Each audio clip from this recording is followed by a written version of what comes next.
Your film is now ready to be shown.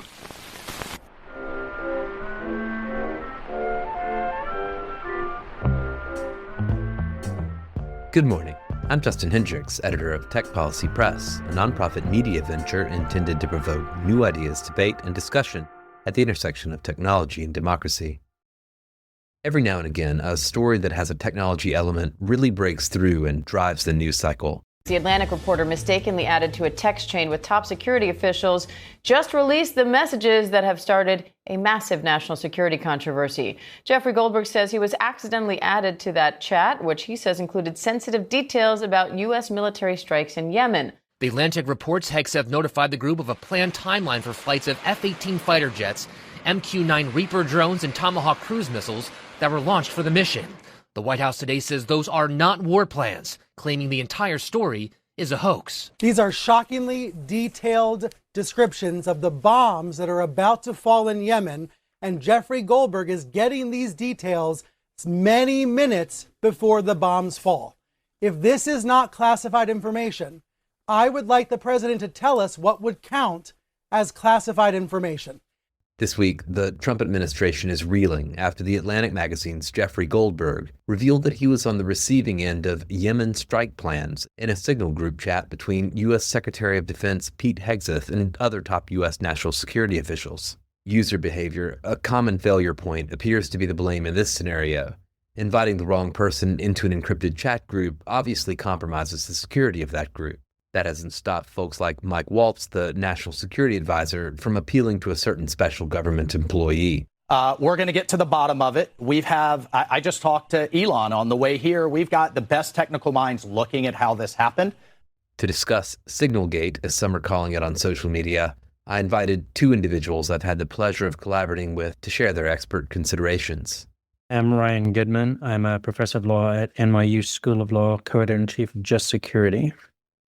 I am Cooper Quinton. I am a senior staff technologist at the Electronic Frontier Foundation. I'm pleased to have the two of you here today. I've collaborated with both of you in different ways in the past, with Ryan on various projects at Just Security, where I am privileged to be on the editorial board. And Cooper Quinton, we've worked together, of course, on a report around encrypted and secure messaging applications in 2023. And we'll talk a little bit about that as we get into today. But everybody's talking about it. Seems everyone in the political class is talking about Signal, encryption, secure messaging, or lack thereof.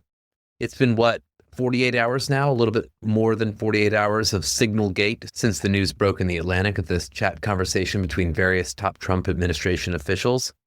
Ryan, where are we at on this at the moment? There are already lawsuits. There are already recriminations, calls for resignations. Where would you situate this particular scandal in its arc? So I think the scandal just got another boost today in the sense that one of the major political issues is the content of the Signal chat conversations. So in the first 24 hours, the administration was denying that this included classified information or war plans.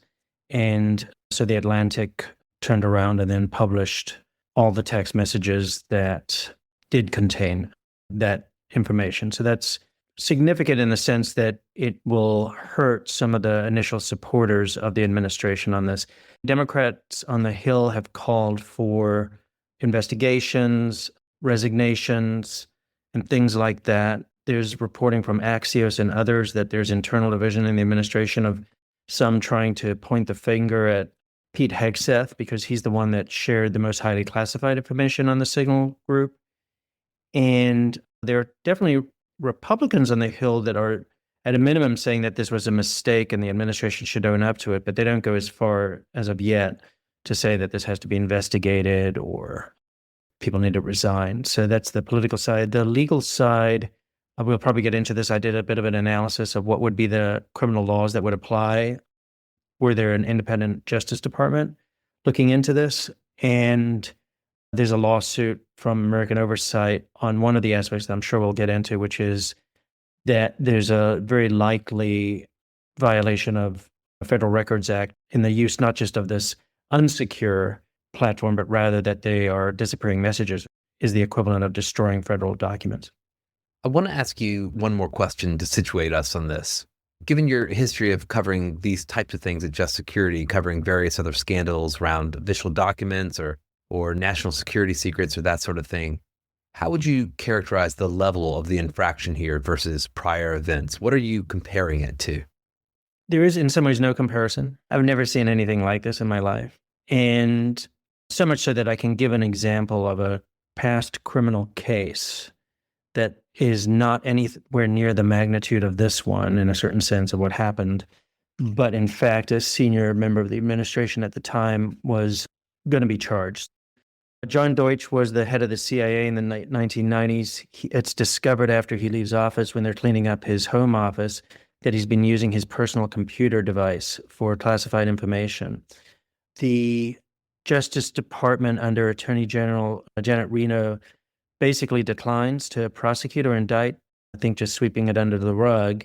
There's an outcry on the Hill that does not match the way that other people are treated when they mishandle classified information. And she's pressured to appoint a special prosecutor. The special prosecutor recommends indictment under the very part of the Espionage Act that would apply to the signal gate that we're just experiencing now, which is gross negligence in the handling of national defense information.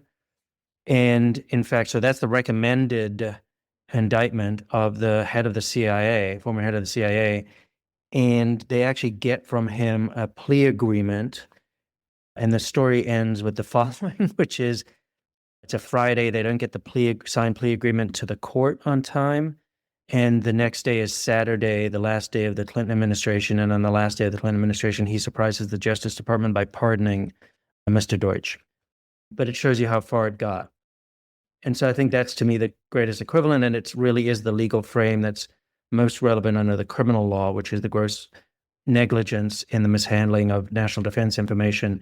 And I keep saying the word national defense information. It does not matter whether or not it was classified. So that's a red herring.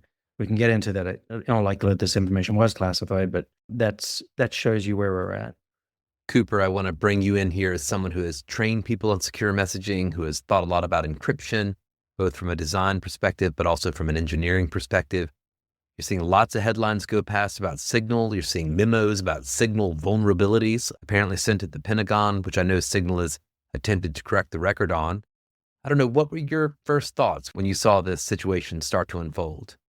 I mean, my first thought is that it's just funny in one sense and it's horrifying in another sense, right? It's horrifying because war is always horrifying, but it's hilarious how bad Signal can't save you from your own screw ups, right? There's nothing that any secure messenger can do to save you from adding a reporter to your group chat and not vetting the members of your group chat, right? That's just not a problem that technology can solve. And I want to roll us back a little bit. Ryan, you used a term of art that was that this was not a secure platform. And I know that there's a specific meaning behind that, but I don't want to leave listeners confused. Signal is a very secure platform. It is a secure platform for encryption. However, it's not a platform that should be used for sharing classified info. Can you just unpack what you mean a little bit there, Ryan, by secure platform? Sure. I think the same term might mean different things in our different sectors. So inside the US government, if you say you're on an unsecure line, right, or you're on an unsecure platform, you basically are saying we're not in a classified system. We're not in secret. We're not top level. We're not using a commercial app on its own terms. So I understand that from your perspective in your sector, it is a form of secure messaging, but the same word is used differently. You can classified documents should be shared on servers that are meant to handle classified documents or within a SCIF, right? A secure compartmentalized information facility, not on private sector chat apps, even if those apps are secure in the cybersecurity sense. 100%. But yeah, I think the overall, my biggest takeaway here is that Signal is a fantastic application. They've really done amazing things with cryptography. They've really done an amazing job of making it easy to use and having as few ways to shoot yourself in the foot as possible, right? But nobody can stop you from, adding people that you shouldn't have added to your group chat, right? If that's what you do, right? Like it's up to you to verify that the members of your group chat aren't working for the Atlantic. And I think that nobody should take away from this that Signal is insecure. What you should take away from this, if you work in government, is that you should continue to use the appropriate networks and facilities for sharing classified information. Although, personally, I have no problem with this. If government workers want to keep adding journalists to their group chats, that's fine by me. Cooper, let me just ask you one more set of questions, just maybe to dig a bit deeper. Signal, as you say, is end-to-end encrypted. So from endpoint to endpoint, you can be sure that no one's looking at that message. There are other ways that people can get access to information on encrypted messaging apps that occur at those endpoints. What are the types of concerns would you have about individuals like the Secretary of Defense or the National Security Advisor communicating in this way over presumably mobile phone devices? What other types of security concerns might that create? Yeah, so the main thing that people need to understand about Signal is that messages are encrypted from my phone to your phone in such a way that Signal can't read them as they go through their servers. The government could not read them off of Signal servers, even with a warrant, right? Even if they really wanted to. But if somebody has access to your phone, they can read those messages the same way you can by looking at them with their eyeball, right? Because the messages have to be decrypted for you to read. Now, there's a lot of ways that you can get access to somebody's phone, right? You can look over their shoulder while they're reading their messages, right? You can find out their password and unlock their phone, right? You can use forensic tools that police have, like a Celebrite or Grey Key device, to unlock phones, and then you can read the messages, right, that way. You can also use malware. Installing malware on somebody's phone is a way that governments often gain access to people's private encrypted communications, right? Things like Pegasus malware, or the recently written about malware from Paragon Solutions, right? That was going after WhatsApp messages, which was also end-to-end encrypted. A concern about national security folks using these devices for the communications is that it makes it much more likely that their devices will get targeted by malware. And there's a lot of countries that have espionage capabilities that have the capability to target people's phones that would be very interested in knowing what Pete Hegseth is talking about or what other high-level cabinet officials are talking about. So that makes for a very juicy intelligence target for foreign intelligence. And I think it's safe to assume that's something that many countries are now going to be going after. Ryan, this is another topic that Just Security covers all the time. Seems like the conversation really around spyware has just exploded just in these last few months. I was just at RightsCon in Taipei. There was a whole track essentially of conversations about spyware, including Just Security contributors who presented there. Is this a dimension we're seeing play out right now in the conversation around this particular scandal, or just the potential technical dimensions of the compromise of secrets here? So not yet, in the sense that I think the conversation, both on the Hill and then in media, has been unsophisticated, very superficial. They're just like almost getting their heads around, could somebody have added Jeffrey Goldberg, the journalist, without them having Mike Waltz's device? So that's the level we're at. And then the other one that we're at, which is interesting because it's starting to get deeper and deeper there, and it's a little bit about what Cooper's just saying, that it is the case that some government employees are authorized to use Signal. And the CIA Director Ratcliffe said that yesterday in the Senate hearing, and then it just came up this morning in the House hearing that the head of NSA, General House, said he encourages the use of Signal among his employees and their families. And this is interesting in the sense that I think one of the initial, Cooper, maybe correct me if I'm wrong, but I think one of the initial misimpressions that was given is that people were saying, hey, look at this. The Pentagon last week and the NSA last month warned their people about use of Signal because of its vulnerabilities. And the answer is it's a little bit more complicated. They actually are warning them because they know that they are using that Signal. And it's just saying, know that it's vulnerable. And then the one question that they're not asking this is the follow-up question. Nobody on the Hill has asked it yet, as far as I know. I haven't tracked every moment of the hearing this morning, but what are they using it for? So, Cooper, would you think that it's okay that the NSA tells their employees and their families to use Signal because it is better than iMessaging or whatever, regular messaging, if they're going to talk about where they're traveling to and their next vacation spot and things like that, and that's proper and appropriate, and it's actually better to be on Signal for them, but just lo and behold, never obviously classified information. Yeah. Or does it create the vulnerability that you're describing as well, which is that maybe some adversaries would say, hey, those folks are using Signal that makes me think that they're a more valuable target? For not government work, for things that are not subject to FOIA, right? For things that are not classified information, government employees should absolutely be using Signal, right? It is far better than the alternatives, right? Far better than sending unencrypted chats, right? If you're sending unencrypted messages to your family, China is already going to have those because of the hacks that they did into all of the major telcos, right? The Salt Typhoon hacks. So yes, absolutely. I think it's great that government employees are using Signal. I actually think it's great that NSA and other agencies are encouraging them to use Signal for their communications with their families and stuff. And I think that everybody should be doing this. I think the vulnerabilities are actually a bit overblown. I wouldn't call these vulnerabilities as a term of art in my space, right? Vulnerability. These don't rise to the level of vulnerabilities. There are precautions you can take to make your Signal account more secure from takeover. Yeah, there's an issue where like some Russian actors are trying to phish people's access to people's Signal accounts, basically through a QR code. And this is something that Signal has addressed.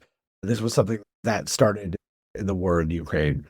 But I think that calling it a vulnerability is a bit overblown, but there are some settings. Like what I saw was NSA advising people to check a few specific settings to make that sort of phishing much harder. But again, that's a phishing attack, right? That relies on phishing attacks. I think that phishing attacks don't necessarily, you can't say because I phished your account on Gmail is insecure, right? Like it's that you fell for the phishing attack, not that Google is inherently insecure. But yeah, overall, I think I have no problem with government workers using Signal, not for work, right? If you're using it for work, then that's where it becomes a problem for me with regard to government transparency and things like that.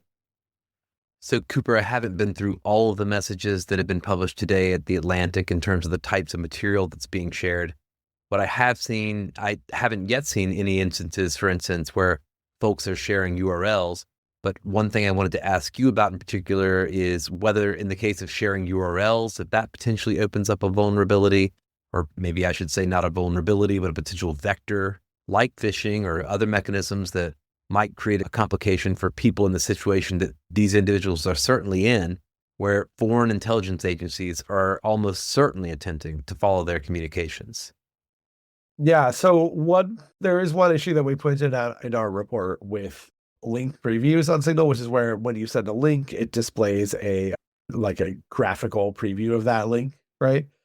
And the issue there, I recommend that people turn those off if they're concerned about security, because the issue there is that those link previews are fetched by Signal when you send them, right? So they're fetched by your Signal client when you send them and generated on your Signal client.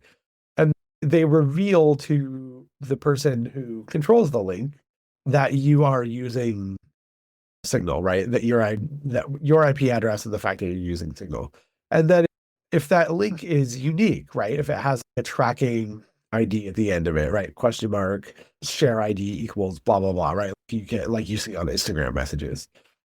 When other people click that link, they are then associated with you. And it could be known by the person controlling that link that you shared that link on Signal and who you shared that link with. And so you could use that to identify who your network on Signal is, right? And possibly identify like specific groups or things like that. Again, this is not a vulnerability, but this is as the term of art, right? And Signal is still by far the most, in my opinion, the most secure messenger of its class. But the takeaway here is that there are steps people can take to increase their OPSEC within Signal, right? From big things like not adding reporters to your Signal chat to small things like turning off link previews and setting a pin in Signal so that somebody can't transfer your account over to a new phone without your knowledge. I think that there's a number of things you can do to make your Signal experience even more secure. Overall, I don't want to scare people away from Signal. It's still, I think, by far the best option.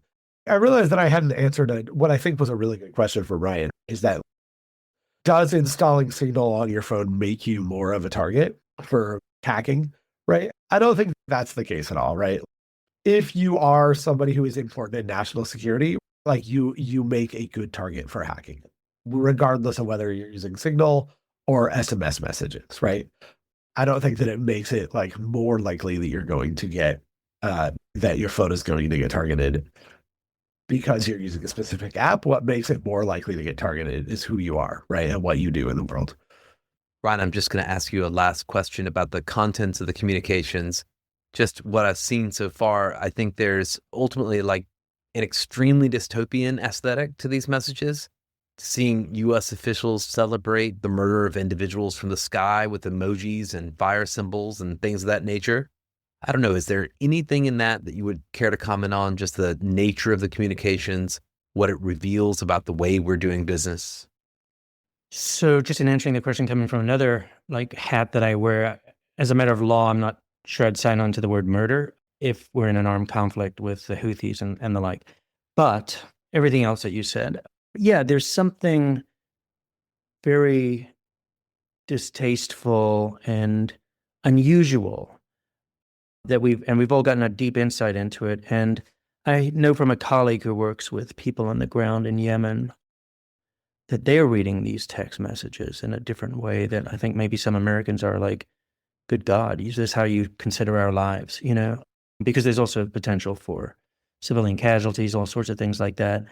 And on the Hill today, I thought it was a poignant remark that one of the members on the Hill with military experience and background said, there's just also like a lack of sobriety in these text messages. I don't know if they were trying to do a little hit on Hegseth that way, but the idea that they're sharing emojis and the like, and there's certainly this like weird ass, that's what I was going to say, I shouldn't pause, backslapping. And it does also give you this feel of like new people to the administration, and there they are with immense power to take people's lives.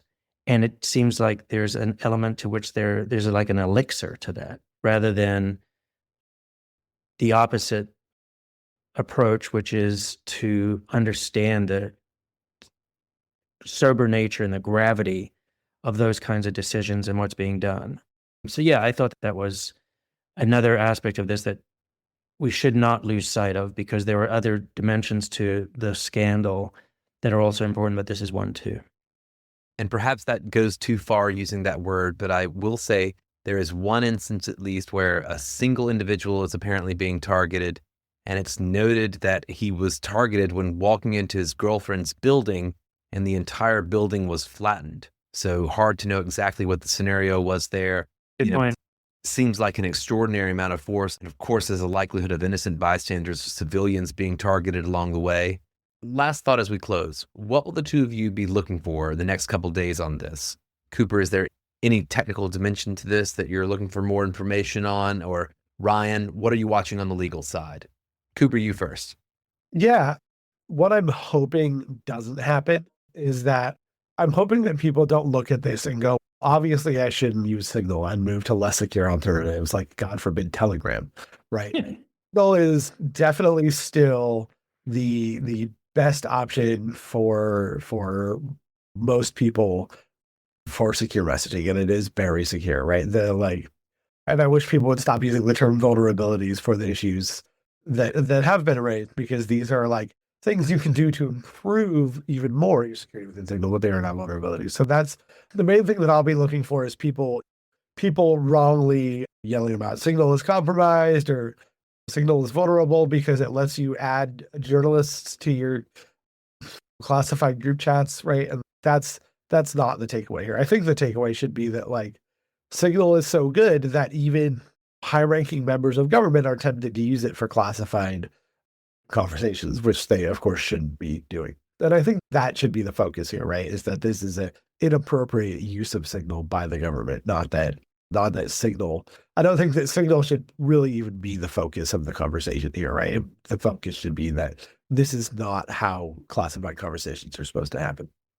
Yeah, and I guess I just say briefly that I'm thinking about any form of accountability in somebody having to resign. And maybe Pete Hegseth will be scapegoated in a certain sense because he's most responsible, it seems, for sharing the most highly classified information that's now for everybody in the world to see. And is there enough pressure on the administration? Also, just there's so many institutional effects of this kind of breach that I think are super damaging to U.S. national security, which is how do you then continue to educate the workforce to respect highly classified information and secure systems and things like that when they see their higher-ups doing this kind of thing and getting away with it. So I think that's another reason why there needs to be some kind of real reckoning. And I imagine that's in the heart of hearts of many members of Congress, but whether or not they can break out of their tribes to do something for the country on this, that's what I'm looking for. As a last thing, I started out by saying that this is incredibly funny, and it is in some sense, right? But we should also not lose sight of the fact that, as you said, Justin, that this is actually, there are people dying in Yemen because of this, right? And that this is the latest strike in sort of a U.S. proxy war that's been going on there since the last decade, right? Where tens of thousands of people have died, millions of people have been brought to the brink of starvation. And like you said, even in this strike, they brought down an entire apartment complex. It's almost certain that there are civilian casualties involved in that. And we shouldn't lose sight of that this is something that we can sit about and read here in America, but it means actual bombs dropping on people in Yemen. Ryan Cooper, thank you very much. Thank you for having us on. Thank you.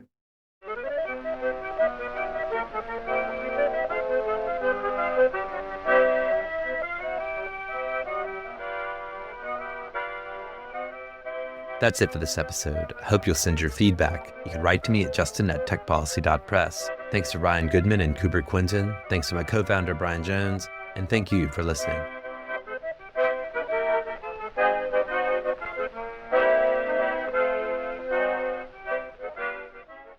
Tech Policy Press.